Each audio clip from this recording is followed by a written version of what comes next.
দেখো তো রিক্সা আসে নাকি, আসে সামনে ওদিকে।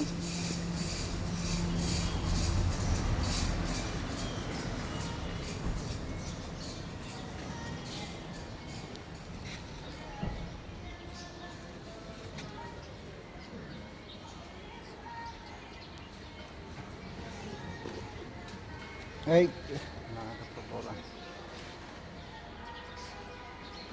এই যে তাকাও, ওই দেখো, পাঁচটা মুরগি। 5টা মুরগি। ওই যে দেখো, আল্লাহ, এই যে তাই তো। এতগুলো মুরগি কে? এদিকে মুরগি নাই, এই যে এদিকে এদিকে নাই তো। নাই। না, এনে পাঁচটা মুরগি আছে। পাঁচটা। আর ওদিকে কি? হুম? ওদিকে কিছু নাই। না, ওদিকে মরিচ। সব পাখিগুলো ওই না যাইতেছে। তাই ওই যে দেখো না, এই পাঁচটা মুরগিগুলো কোন দেয় আবার?